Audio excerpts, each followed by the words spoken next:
What's going on, everybody? Welcome back to another episode of the 904 Fishing Podcast, coming to you from the heart of Jacksonville, Florida, where we discuss all things fishing, kayaking, boating, and just outdoor related. It seems like lately. But as always, I'm joined by my co-host Nick. What's going on, everybody? How's it going this week? Glad to be back. Yeah. Glad to be back. Glad to hopefully see some familiar faces out there and see what's going on. Nick and I had a crazy weekend, to say the least. Yeah, your brother as well. Yeah. Matthew was there as well. Absolutely, can't forget him. And it was a weekend of boating and camping and hiking and regret. There was a little bit of regret in there, but nothing too bad. Honestly, we made it, so we did the darn thing, you know. that we did. So that's always the best thing, and had a lot of fun. At the end of the day, we had a lot of fun, and I think that's something, that really is important at the end of the day. But yeah, I feel like we had a lot of fun, and we learned a lot. Also very important. So Yeah, absolutely. We learned a lot for sure. I'm excited to talk about it.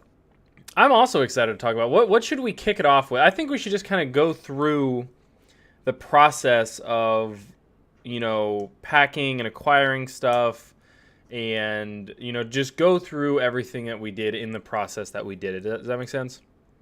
Yeah, that's a pretty good idea. I was gonna say, I think we should talk about what they really came here for, and that's the weekend forecast. Hey, there you go. No, I love that. Yeah, I forgot we do. We've been doing the weekend forecast lately. And honestly, if you guys haven't, go ahead and click that subscribe button, and you'll get weekly forecast every time you tune in every Tuesday, 7 p.m. And we upload a video Yeah, every you Thursday will. at 7 p.m. That we do.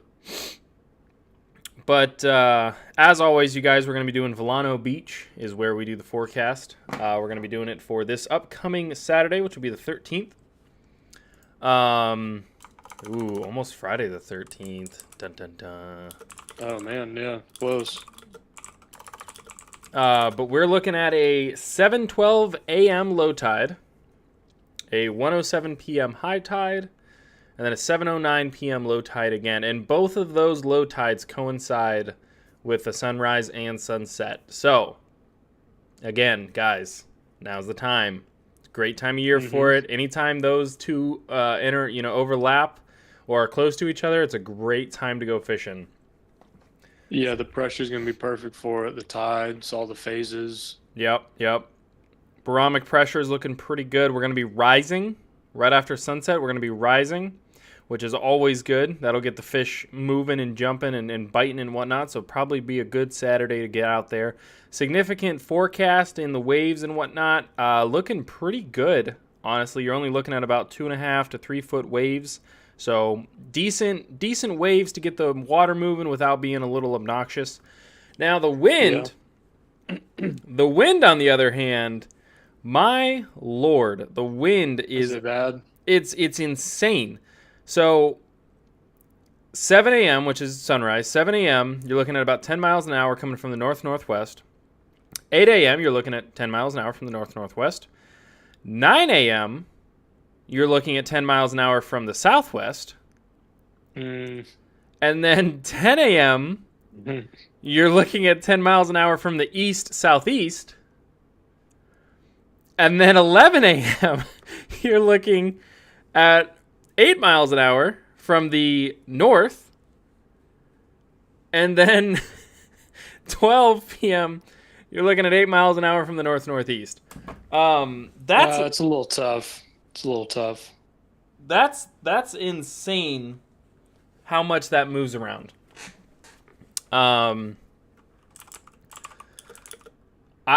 never seen that's it not gonna be change great. It's gonna be change great that for much. fishing. I mean, north-northwest to southwest to east-southeast, and then north, and then back to north.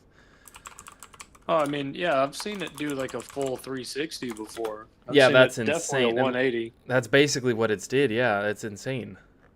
Yeah, I mean, Well, that just means that if you're going to be fishing anywhere, you're going to want to get tucked back up into some creek somewhere. Surf fishing or out in the open is not going to be it unless you have the wind and like cover behind you, But Well, probably not as gonna we be great know, for boats. as we both know, Nick, that wind is not going to be good for boating. Yeah, I was about to say we know that from a shore standpoint and from the kayaks, but then also now from a boat's perspective. At least me, we got out there. I don't know what size boat that was. What would you say? 20? 20 foot? The one we were on this past weekend? Yeah. Yeah, that's a It's 20 the foot. only one that I. Yeah. Okay. Sydney, what's going on? Yeah. How's it going? Yeah, it was. Thanks for joining. Absolutely, thank you for tuning in. Appreciate that. Yeah, 20 foot boat there. And it was just a crazy time.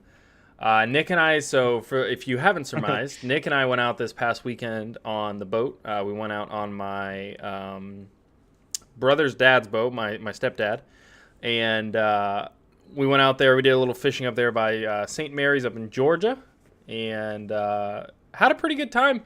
And the waters around the dock weren't looking bad. They really weren't. They were looking pretty good. But Yeah. man, looks can be deceiving, huh, Nick? Yeah, I mean, it was just. I think it was just because it was tucked a little bit through there, kind of out of the main wind. Yeah, we But did- Yeah, when we yeah. got to the main channel, it's pretty bad. I luckily threw my little waterproof fishing jacket on in perfect time because one, it was a little brisk out, but I was like, you know what? I'm gonna get splashed or something, and I don't want my cotton hoodie that I'm supposed to be sleeping in tonight to get soaked. So that was crucial because What foresight? Happened, we started. What hitting, foresight? Oh, 100%. I know the What's Next game very well. I made the game. Just kidding. I didn't make it. Shout out to Rocky. He doesn't listen, but yeah, no. The What's Next game is crucial. And then I watched Alex immediately get soaked about a few minutes after throwing that thing on. Yep. Oh yeah. Yep. Right, straight to the back. Whole back was just covered. Yep. But that's all right. You'll have that on these big jobs, Got him. It was nice though. It was a nice day. It's just a little tough that it wasn't as Oh, it was calm out super there, 'cause nice. We were trying to get offshore a little bit, and that'd have been my first time trying to get offshore, but we got more time. We've tried a little bit through the I guess this is St. Mary's River. It's a little bit more inland. Didn't try too hard, honestly, because we had the whole camping thing ahead of us, so that was kind of the main focus. But it was good because we didn't, really wear ourselves out or nothing. But we were able to at least catch something. I got the skunk off the boat. Well, Alex almost did with a little. What was it? What do you think? That was probably a little. I don't know if that was a little bonnet head, that first shark that you had. Yeah, it looked like a bonnet head, the best I can tell, and it looked to be, I would say, between like 2 and 3 feet. Nothing crazy. Yeah. Yeah, but just a couple whiting, the dreaded stingray. But yeah, Yeah. As you guys know, we don't mess with stingrays here. I don't mess with stingrays here. I got the hook off with fish grip, so it's okay. I didn't. I was minding my own business. Yeah, you got that, huh? Yeah, okay. They're like, oh, it's a stingray. I'm like, dang, that's crazy. Good luck, though. hit him with the damn. That's crazy. Good luck, everybody. You Enjoy that. Really. Just for y'all. But yeah, I was pretty excited, and I was ready for this weekend. We ended up camping on Cumberland Island, and that's no surprise or anything. We talked about that in the last episode, but yeah, it was oh man, it was an experience to say the least, without giving too much away. Yeah. Definitely It was spoil too much of yeah. it. Don't want to spoil too much of it. For those of you that don't know, when you do go camping on Cumberland Island, you have to hike everything in and hike everything out, and that started with all getting our gear together. And as you guys can see, the title of this video is mastering minimalist camping and boat fishing with Alex and Nick. because I think we did really good on the fishing side, and we didn't bring a ton of fishing gear, and we just brought. Yeah, we definitely didn't. Just brought what we needed. You know, we didn't go overboard with it. And I feel like we did really good on that one. I do.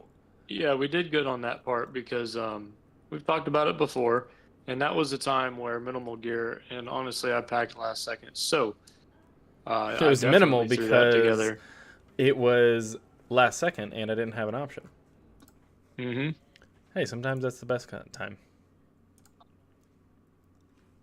I But yeah, agree. it was.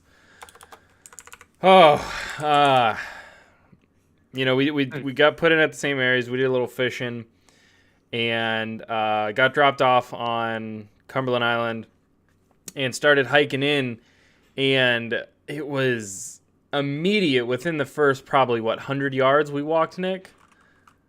Oh, that we're really like. Yeah, we kind of realized like, oh no. Yeah, I'd say so because once we actually got on land and everything, but I mean, when I tried my pack on the night before, I was like, yeah, this is going to be interesting here. Yeah. But at the same time, it all ended up working out. It's heavy at first, but then once you eventually just kind of get used to it, because obviously we don't do that a lot. I haven't done that ever, so. And when we say that, done, yeah, when we say that, we mean hiking with that much gear on our backs, because we were loaded down, to say the least. Yeah, we definitely were. Similar to if you got like a bunch of fishing gear and you're walking way down the beach, but also not. I would have taken doing that for sure. Just on a difficulty level, yeah, I'd rather do that because usually that doesn't mean you got to walk 3 miles down the beach to go to a spot. So definitely a great workout. Yeah, to say the least, yeah, we got a character. crazy workout in and built all the character, all of it, enough for several books, movies, and a play. Yep. But overall, responding to some people in the comments there. But yeah, overall, I would definitely say that it was a great experience. It was fun. We did not know there was potable water or drinking water at our campsite, so I hiked everything in, which that would have saved you some water weight. That would have saved me 10 pounds. Yeah. Which guys, I tell you what, after that hike, with that heavy gear on and that backpack, because you got to hike everything in and hike everything out. And we had dehydrated meals, so that wasn't bad. And I had my little tiny camp stove that just sits right on top of the butane canister, so that wasn't bad. But I thought I had to hike. Crucial for that. Oh, that was incredibly crucial. And I thought, I need to hike all my water, and so I did that. But in doing so, I added, because I have a gallon water jug that I have. And as we all know, a gallon of water weighs 8 pounds. And then outside of that, the jug was metal. And yeah. So not less than ideal, to say the least. Less than ideal situation. But, we got to camp, we got set up, and then that night we were eating our food and whatnot. I'm not going to go into too much detail because I don't want to spoil the video, but it was definitely one of those situations where I was thinking, like, what can I burn so I don't have to carry it back? I witnessed it for sure. I'm sitting there and I'm like, do I really need a tent? Do I really need a tent? I can just buy another one. No, yeah, I was talking about leaving some stuff because it's like, come on, just you walked it in. We got this. Oh, definitely water is going to weigh down everything the most. Yeah. There was definitely, how much do we want to go into what we forgot? We gotta. Yeah, we definitely forgot some things, some crucial things. But well, we could keep it at that and keep a cliffhanger. Yeah, I was thinking, like, I don't know. I'll put it like this. I took a gamble. It wasn't that I forgot it even, really. I took a gamble on some crucial items, And I'll tell you what, I'm bad at math, and I lost. I made about half my bet back. I I lost real bad. Uh, On a scale of 1 to 10, how bad was your attempt at sleep? like how bad An did I honest lose? 1 to 10. How badly did I lose the gamble? Yeah. Ooh, I'm gonna say solid 7.5. Yeah. Yeah. Solid seven. It's like 7.7, 7.8. Like I was up Yeah. there. It was less than ideal. Less than ideal. hmm Yeah. Luckily, it wasn't colder. I'll say that. You would have been cooked, dude. You would have been cooked if it was colder. I'd have just brought the Not fire. physically. I'd have just brought the Yeah. fire right in the tent with me. I'd have just picked it No, up you just would have put you just right would in the have tent, laid in your hammock right over top of the right over fire. like a rotisserie. It just would have rolled all night like a rotisserie. Like, dude, are you crazy? You'd be like, no, I'm warm. No, I'm toasty. No, I'm medium rare right now. Settle down. But You need a hospital after this, but that's yeah, a right. future problem. That's a problem for future Alex. But no, we had a lot of fun, and it was just I don't even know. Like I'm trying to figure out how to describe it as best I can, but we had a lot of fun. Make sure you guys check out the video. We got 2-part videos coming again. We got fishing the first day, and then camping the second day. Should be a lot of fun. And yeah, one thing I think we need to learn and figure out is just like really hone what gear you need to bring. And I feel like we did really well with that on the fishing side. Like we said, like we only brought tackle that we needed. We only brought, rigs that we needed and soft or I didn't bring any soft plastics this time, but we only brought, lures that we were going to use that were applicable in the situation. And we had good size, rods and reels for everything, and combos and baits. And I don't know, I feel like overall we did really well on it. Oh yeah, for sure. And that's definitely something we need to translate over to fishing. Or I'm sorry, over to Absolutely. camping. Sorry, over to camping. Oh yeah, there you go. But yeah, it was a lot of fun. It was a lot of fun though. I'm glad that we did it. It was hard. It was definitely very hard. It's probably I'm trying to think. Probably the hardest hike I've ever done. Yeah, that's the hardest one I've ever done too, without a doubt. I'm That. trying to think like of all the hikes I've done because like I've gone splunking in Raccoon Mountain. I've gone hiking in the Appalachian Mountains. I've ran across the Golden Gate Bridge. I've done all kinds of stuff. I've gone cliff diving in Hawaii. Um, I'm trying to think of like all the things I've done. That is by far the hardest hike I've ever had. Like bar none, bar none. But It the was hardest it was hike. great that we left our fishing stuff behind. I will say. That is true. We were planning on bringing it and doing a little surf fishing while we were there.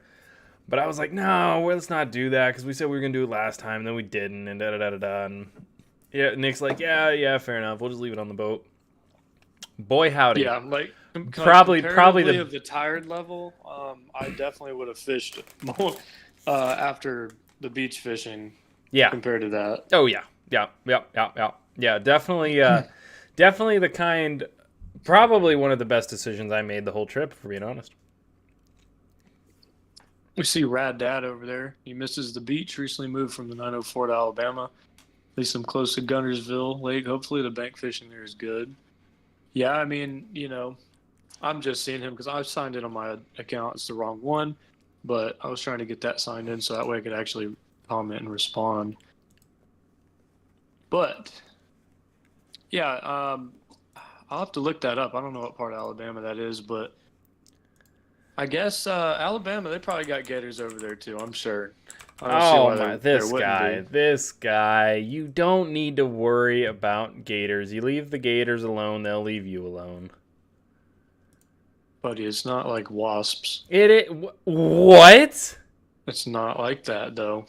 No, wasp will just attack you for no reason. Wasp will not have any Yeah, provocation to you're attack fishing the you. shore, right? You're fishing the shore in a gator pond. Gators you're will right leave you there, alone. you're Gators will leave encroaching you on alone. his Gators territory. will leave you alone. When you spook the gator off? When you spook the Ga- dinosaur they'll off? they'll leave you alone. Gators I will don't leave think you alone. so. Gators will leave you alone. Doubt. I'm no Gators Press will leave X you to alone. doubt. Actually, have I been here? Wait a minute. Wait a minute. I haven't been that far west. I have been all over the country. I have seen that the Alabama coastline for surf fishing looks pretty good. I've been here. Oh yeah. I have pictures here. Oh my goodness. What are the freaking chances? Yeah, I've been here. Gunnersville, Alabama. Let me see. I'm looking it up on the GPS. Yeah. Yeah.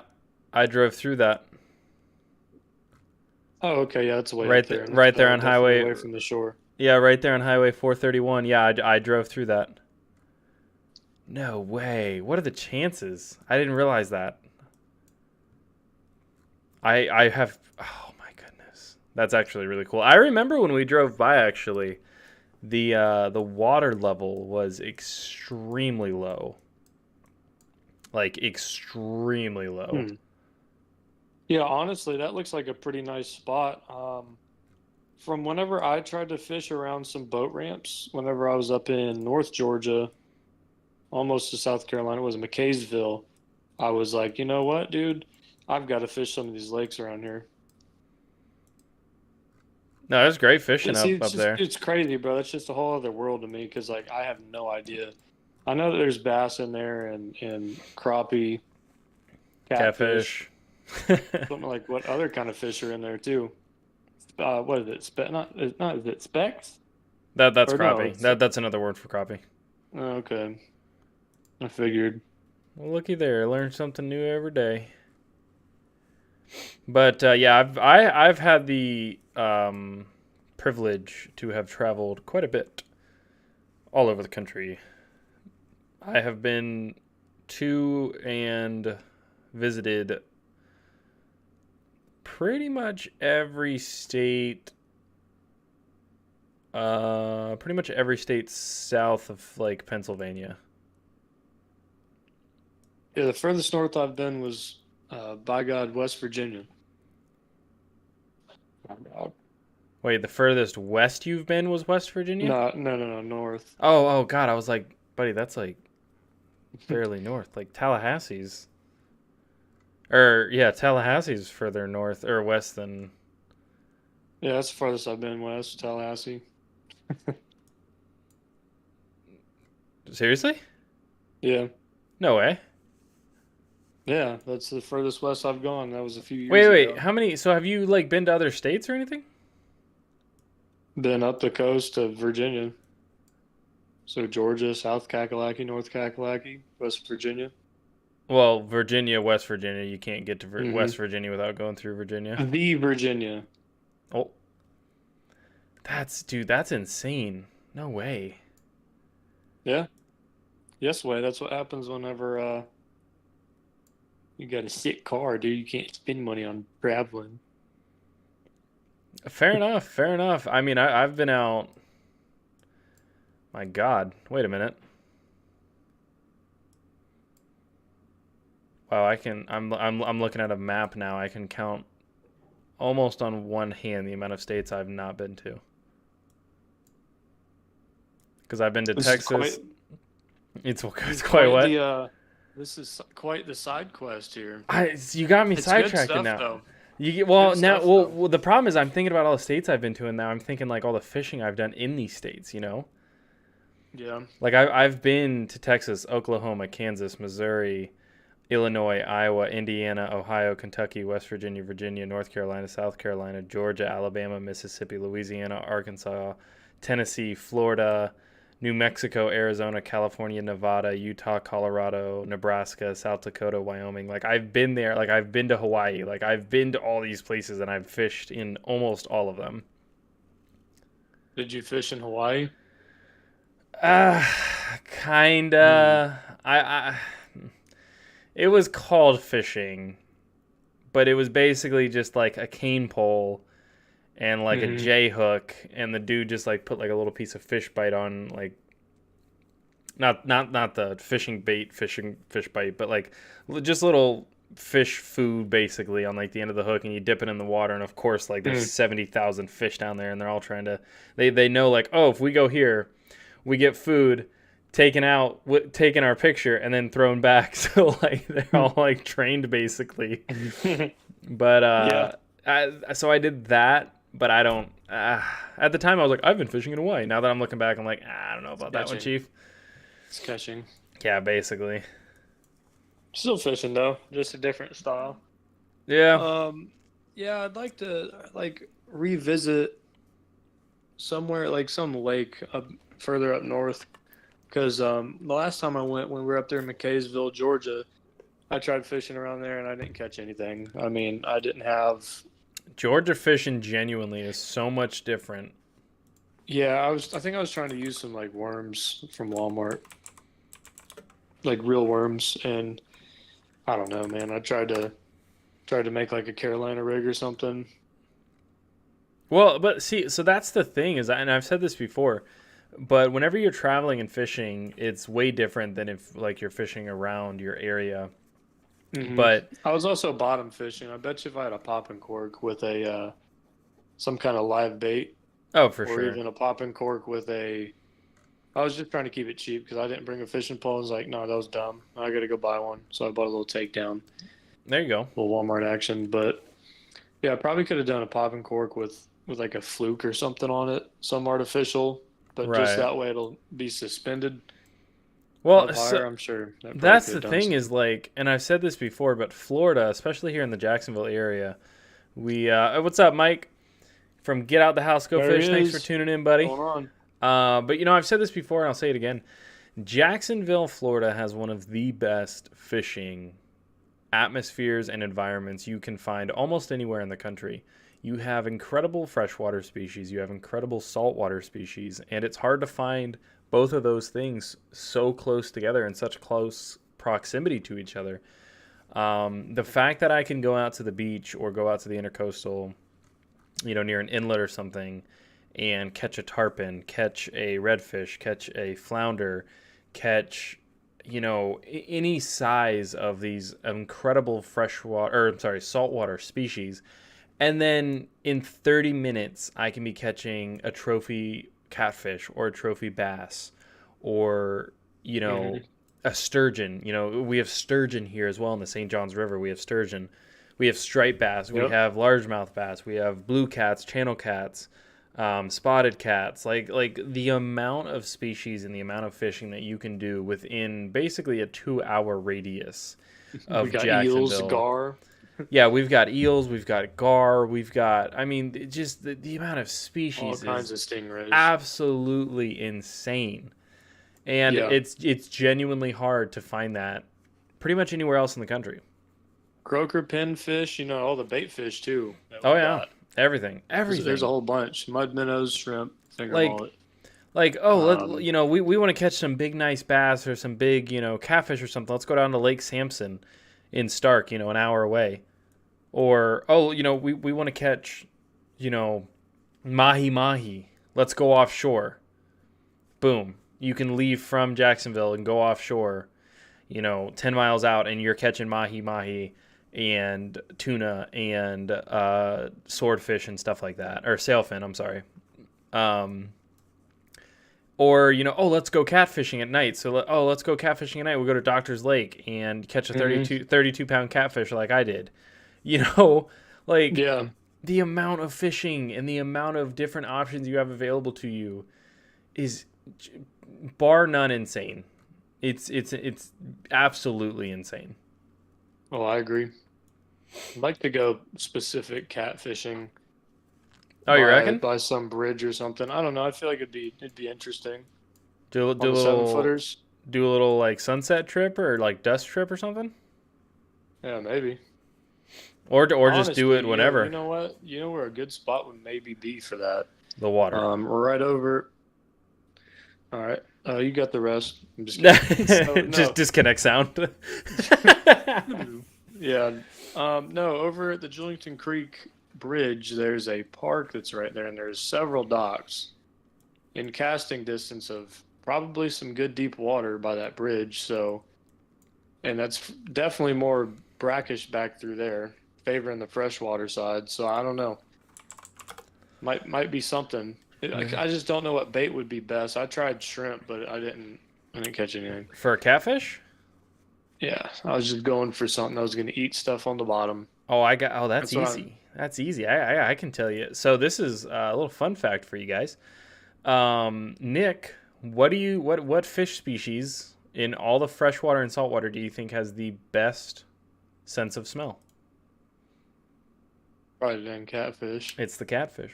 Catfish can detect blood more easier. Nope.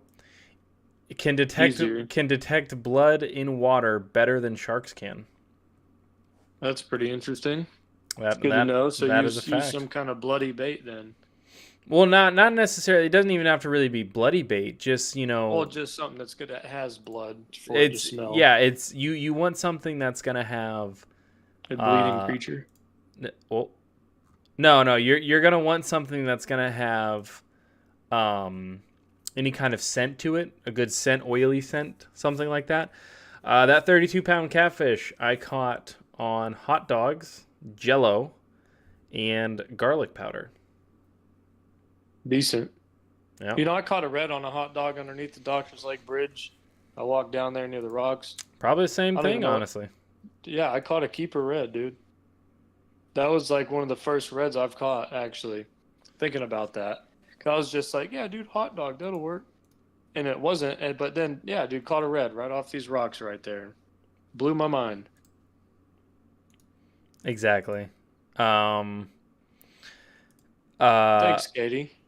Yeah. But yeah, garlic Kool-Aid soaked bait is 100% a thing because the gelatin in the Kool-Aid attracts the catfish and other species of fish that can detect that because they can sense the fat and the oils and all that, and they can smell it in the water. So it helps them. It helps attract them in and bring them in. And maybe we need to get back to my roots a little bit here on the channel and go do some catfishing. Yeah, or it'd be really sick. You'd like this one because this one would be pretty dang dope. We go try to catch some gar. That's true. Yeah, it's been a while since I've properly targeted gar. Dude, I've caught one gar my whole life, maybe two, but it was good size. We ate them. I mean, dude, I'll do a gar catch and cook. I'll do a gar catch and cook right there. I actually have. You have a huh? I got snap-on dikes now. I can go through their scales easy. Snap-on what? Dikes. The pliers, dikes, the cutters. I have no idea what you're saying. Oh my god, Alex. It's literally... You don't know what a pair of dikes is. Nope. It's literally pliers that you cut stuff on with. You know what they are. Dikes. Oh. Yeah, why didn't you say so? That's what what do you mean? That's what I said. No, I use these tools. I did not know that's what they were called. Alex, on the podcast. I'm not here to lie to you guys. I'm not going to lie to you about where I go fishing. I'm not going to lie to you when I don't know what they're called. Why in the Lord? You gotta learn something every day. Why are they called dikes? They've been called dikes before that. Don't even trip. Guarantee you. No, so it's... Nobody calls them anything else. Jargon. Dikes, or dikes is jargon used especially in the U.S. to describe diagonal pliers. Yeah, exactly. Dike can also be used as a verb in the phrase "when in doubt, dike it out." It's basically short form for diagonal pliers. Interesting. What in the world? I had no idea. I've never in my life have I heard that. Not once. Not one time in my life have I ever heard that. I use this tool almost daily at work, and never in my life have I heard it called that. Yeah, I mean, you can call them the cutters. I was about to say I just call them. That to any, I just call them. Like what?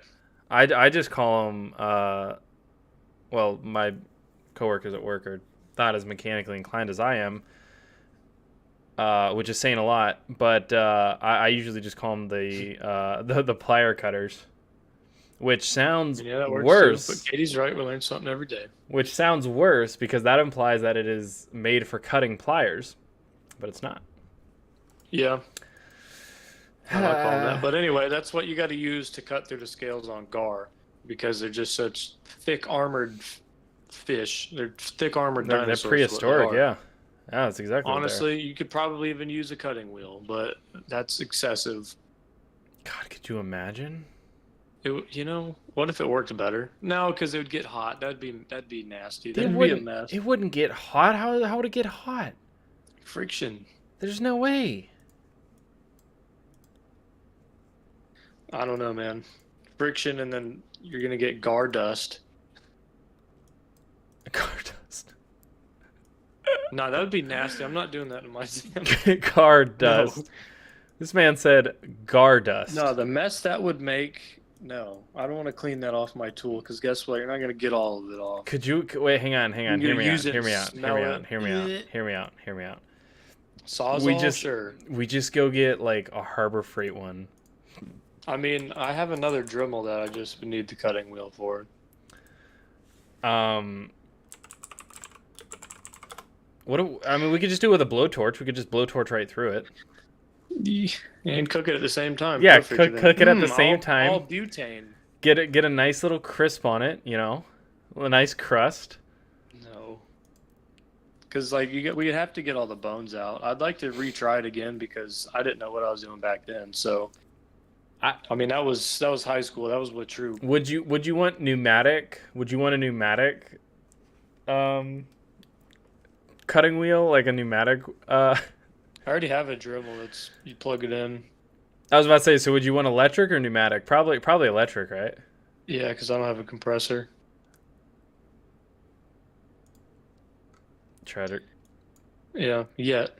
But yeah, no, I don't know. Honestly, like a pizza cutter, you just want metal. You wouldn't want anything with grooves or anything like that. You could not cut through a dang gar with a pizza cutter. If it was sturdy enough and spinning fast enough, absolutely. If it cuts through a pizza at slow speed, what do you think it's going to do at high speed? High RPMs. Shatter into a million pieces? What do you mean? No, you don't use a pizza cutter, Alex. I'm saying a cutting blade that's like a pizza cutter. Just a normal metal blade. Anyway.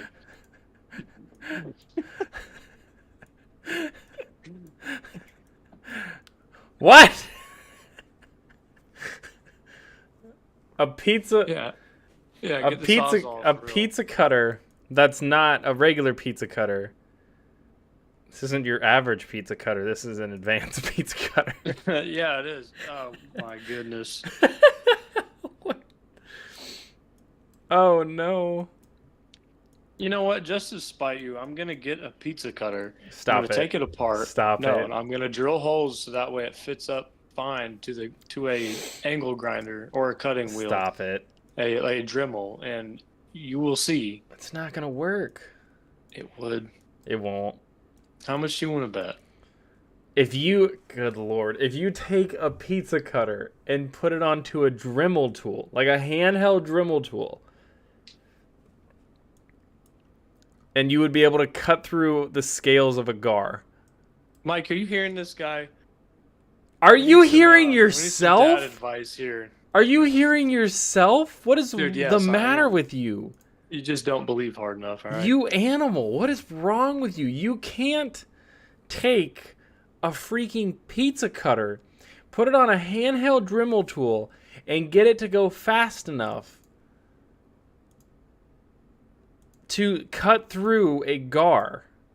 Okay, explain the difference then of a cutting wheel compared to that. What's the difference then? The cutting wheel that it's gonna make. The cutting wheel, one, is thicker, and two, depending on the cutting wheel you get, might have actual teeth. Yeah, that's what we're trying to avoid. You don't want teeth? No. I don't. Are you even hearing yourself right now? Yeah, I am. See, he's right. Wait, We're over here going on about dumb stuff. Pompano are getting Pomps caught in getting the caught surf in. right now? Excuse me? Since when? Then tarpon. I'm Yeah, ready for I'm the ready for tarpon. the We're dude. ready, dude. I'm landing one. Nick and Oh, I are hyped for the I'm tarpon this year. We're doing it. I am No ifs beaching ands. one this year. No ifs ands or buts. The tarpons are happening. Happenings.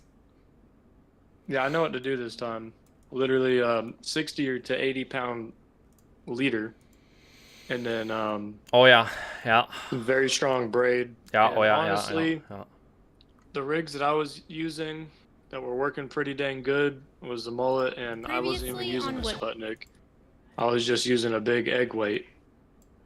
So it was basically a extra large, an XL size Carolina rig, and I was hooking up with them no problem. Granted, the bait's moving around out there, but I was using live mullet, so um, I that can't. was making it happen a lot. I I just kept breaking leader because I only had 40 pound. I'm laughing because all I can think about is the last time I went out, the last time I hooked a tarpon. I just had I wasn't going for him. I was just bridge fishing out there by the Alamacani boat ramp. And actually, where you and I went, Nick, under that bridge that one time, and I just had Yeah. I just had a mullet out there, and I wasn't going for tarpon. That was not the goal there. I just wanted to catch something larger. But I'm sitting there and I'm fishing the bridge, and I see this tarpon jump like 3 or 4 times, and I'm like, oh man, someone's hooked a tarpon. And I look over at my rod, and I realize my rod is just going nuts in the rocks as it's trying to be ripped into the water. And I'm like, oh, it's me, I've hooked a tarpon. I'm the guy with the tarpon on. Yeah, exactly. Mike, yeah, dude, that's a killer day. Oh yeah, I that's don't, a Nick, solid day we right still there. gotta get Nick on some sheeps. The problem is putting Yeah, some just say it. putting Nick on some sheeps is he doesn't have the pedal drive, and he struggles holding in the current. I can do it. I just need to. It's just a pain in the butt. I mean, I get it. Yeah, but I mean, if I can cruise up sideways to the dock, and then if I just can have some better way of like tying off to the dock, but then I can have slack so nothing goofy happens. It can be done. I just got to figure out a big brain way to do it, and a little bit more efficient way of doing it because I don't want to have to do it with a carabine. That's sketch. Because then whenever you need to actually unhook it, it makes it a little bit more difficult. Yeah. From that day, like that day whenever I lost my paddle. Yeah.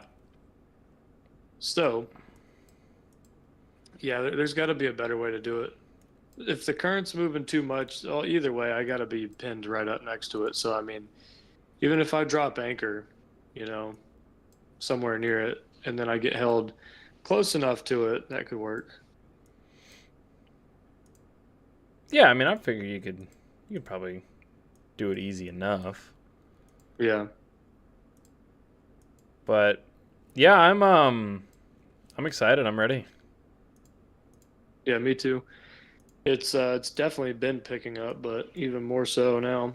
I'm ready. I'm Kinda sucks excited. about the wind. Yeah, that's true. I'm excited to get back out on the surf, do a little more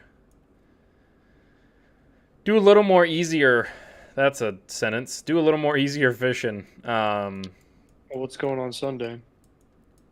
This Sunday? Mm-hmm. I don't know. TBH. You got to work Saturday? Yeah. Yeah, gotta work the old Saturday there. So what are you? Oh yeah, I guess you just got to work through the week till Saturday. Then you'll have back to Sunday, Monday. Yeah, then I'm back to Sunday, Monday. Yeah. Gotcha. Well, I don't know. Maybe we'll figure something out. But doesn't have to be in the morning. It could be in the afternoon. Honestly, I feel like the afternoon trips have been such a vibe lately. And there's nice. There's never anyone out there. Like all the tourists have gone home, all the fishermen have gone home. Yeah, they already did it in the morning. Yeah, everybody else did it in the morning. That's a good point. And I don't know. I feel like the sunset trips have been a vibe. Yeah. You know, it would, here's just an idea. Obviously, there's more work involved, but they'll bring the kayaks. Just put in at Moultrie Creek right there that we were talking about. Try that out. Oh yeah. Or we just shore fish, but maybe that would might be kind of neat because that would be a relatively easy trip. Wouldn't have to bring that whole lot of stuff either. True. I mean, I do have the cart, but anyways, before we wrap it up here, Nick, you want to do some questions? Yeah, oh yeah, my favorite part. Absolutely. One of my favorite parts, I should say. Fair enough. Fair enough. Oh, I guess one more thing to just we'll recap everything. So we talked about the upcoming video and camping, and you know, making sure to really just get out there and do it. You won't know Get out what there to and do the bring or darn what thing. not to bring. Yeah, you won't know what to bring or what not to bring if you don't go out there and do it. So, it's training of some sort. It's a hobby. It's a fun time. It's a workout. It's If you it's do it the way we did it. a health benefit. Yeah, both physically and mental. Oh So yeah. I mean, really, point being, just get out there and do it with your friends, family. Um, that way, you can know what to do next time, and whether bring more stuff that's more important, and or bring less stuff that you think you can kind of minimalize and consolidate into other things. And yeah, I'm still like on that high from just the fun of it and the excitement of it. Yeah, it was an amazing time. We were complaining about it at the time, but genuinely, I'm happy we did it. Yeah, But it wasn't like complaining like it's bad. It's just like my feet just hurt. gonna complain for Yeah, the yeah, for yeah, the yeah. for the humor of it, to keep us Basically. going. But I got a good couple questions this week, Nick. You ready, buddy? Yeah, let's hear it. All right. So and also those of you watching, make sure to answer this down in the comments or the chat below. I'd love to hear your opinion. But Yeah, and load us up with some questions too. Yep, we answer everything. Always. In your opinion, how does the fishing community in Northeast Florida contribute to the region's culture and identity? I'm gonna say hand in hand because a lot of people move down here to retire and then just like fish the rest of their lives, or they know that the fishing is great. They come down here. So a lot of people that live around here, if you go through any neighborhood, if you could take a poll of how many people fish, that was no pun intended, you'd be surprised. I guarantee you it would be at least 60% in a good sized neighborhood. I bet you there'd be people that go and fish. And just depending where too, but yeah, it goes with a lot of the culture because there's a lot of good seafood restaurants around here, and just like how many bait shops that there are per county, really, and not area code per se, but definitely per county, and just of all the like Academy, Dick's, Walmart, of all the fishing stuff that they sell, it really does kind of cater to. They know what people want, and very nice for it, as well as like fishing gear and stuff too, because it's like if you go further inland, I'm sure if you're in a landlocked state, let's say you go to Academy, there's gonna be lakes there, but I feel like their fishing apparel and other stuff would probably be less. I don't know for sure, but I'm speculating here. Like you mean like UV clothing? Yeah, and just fishing hats and other stuff. They probably have more hunting stuff, or I don't know, camping stuff. Yeah, I completely agree, honestly. Like everything about the Northeast Florida, the Jacksonville, St. Augustine, Fernandina kind of general vibe and area, I think it's massively impacted and inspired by the fishing scene. Because like Nick was saying, I mean, anywhere you go, you can drive into any neighborhood and someone's got a boat out or a kayak out, or they've got fishing rods. They either they fish or they know someone that fishes, guaranteed 100%.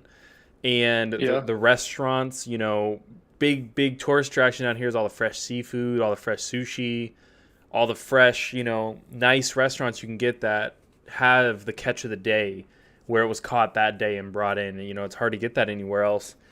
And, you know, like what Nick was saying, it definitely changes how the stores and how the different, you know, I'm trying to think of the right word for it, but basically just like the different environment, like merchandise. yeah, basically like the different merchandise that you will find here as opposed to elsewhere in a landlocked state at the same, you know, chain store basically is very, very different, I feel like. And, you know, I'm glad that it is. And it's definitely one of those things that's a positive impact, I feel. And I know that FWC, which is the Florida Fishing and Wildlife Commission, puts on kids fishing workshops out at the beach a lot. And they'll have like touch tanks, and they'll have knot tying classes, and they'll give them, you know, a little rod and reel that the kids can fish with and keep even. And they'll give them like a little tackle box. I took my little brother to one time, and it was a ton of fun. I thought that was really cool. But yeah, that's definitely, it's one of those things that's very outdoor fishing driven, I feel like, in this area of Florida. Are they supposed to be building a Bass Pro down by Buc-ee's? Allegedly, and oh God, could you imagine Bass Pro and Buc-ee's? Camping trip at Buc-ee's? Dude. Overnight camping trip at Buc-ee's, going to Bass Pro the next day. Like, could you imagine? You won't have to. If they build it, I'm doing it. That's a promise. Like, what, in the parking lot? Right in the parking lot, buddy. I'll just say it's a 24-hour parking lot. I'll park right in the parking lot. Yeah, I guess that's true. I don't know if I'll sleep right in the back of the Element. Yeah, I know you would. I don't know if I'd be able to do it with my tent in the back of the truck. I mean, honestly, if you just you wouldn't even really need a tent if you just like slept in the bed of the truck and like put like a tarp or something over the bed. You'd be fine. Yeah. Also, I just want to say it's extremely funny to me that I pinned the comment. Cap. Exactly. Yeah. You say yeah. Exactly.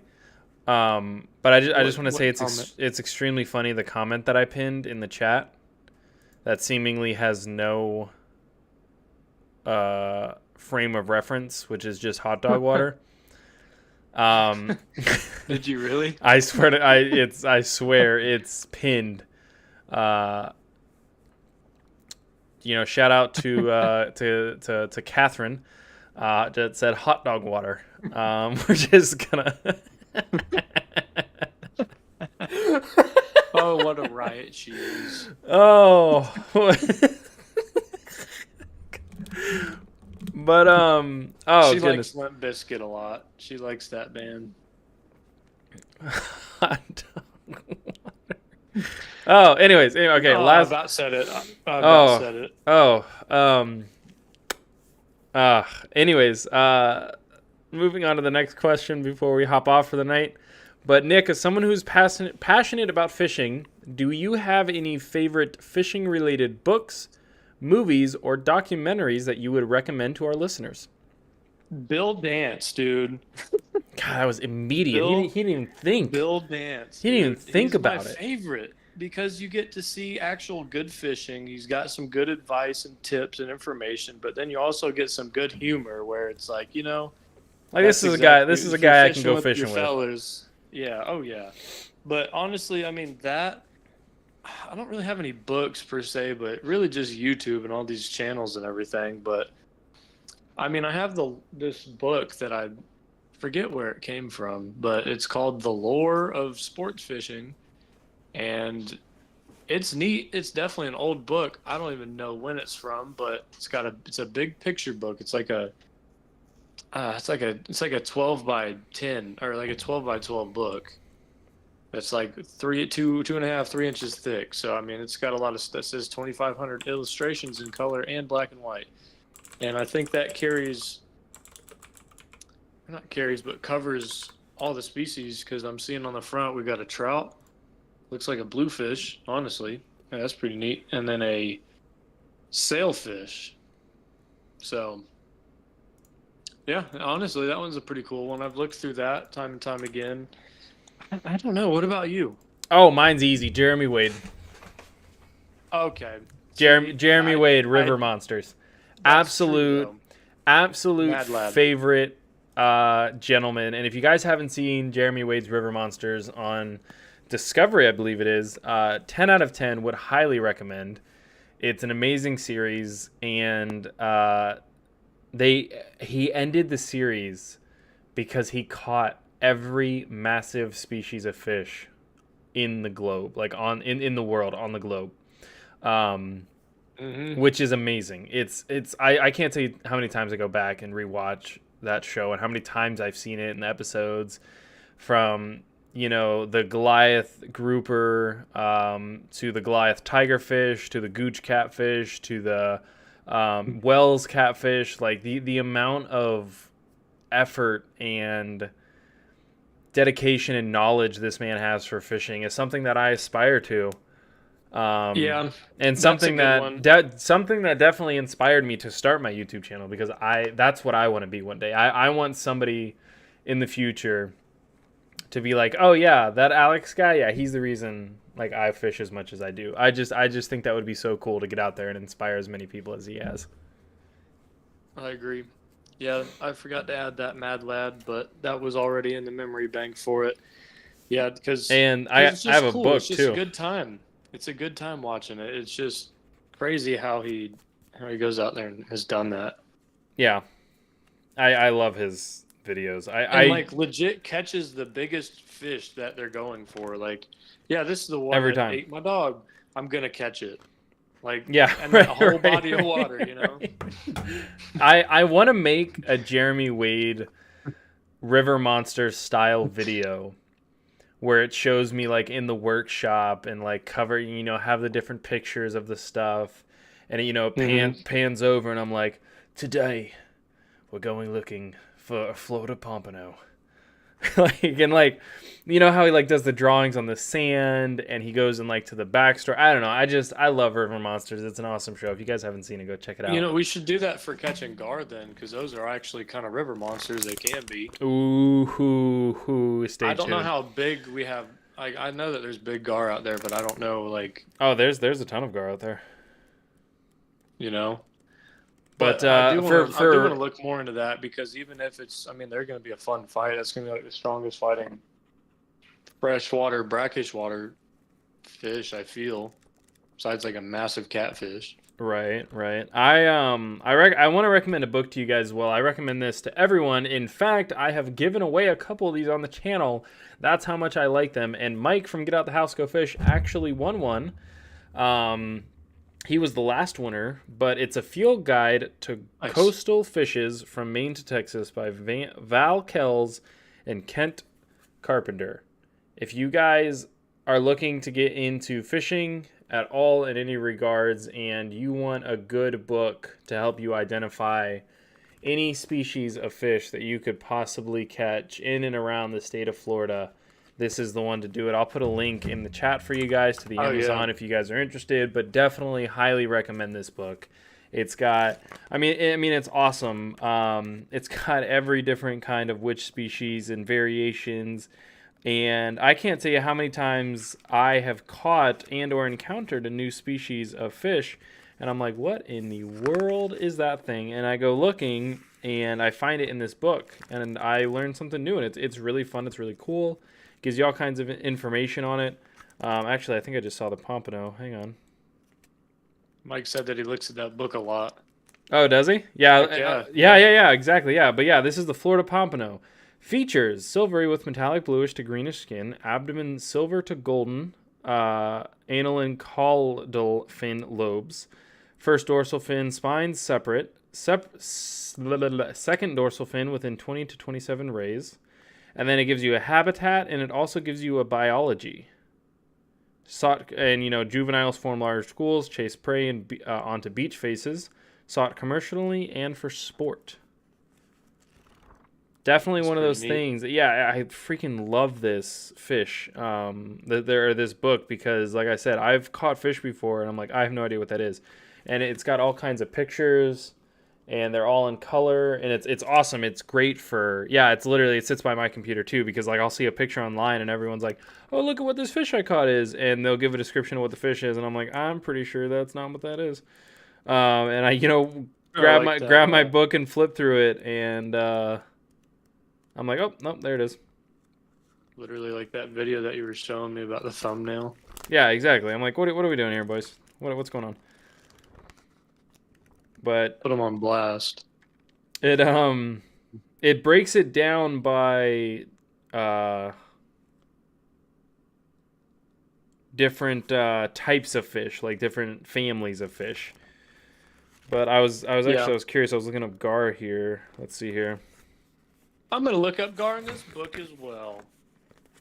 Because it's right here in front of me, next to my computer. Katie's computer, really. Our computer.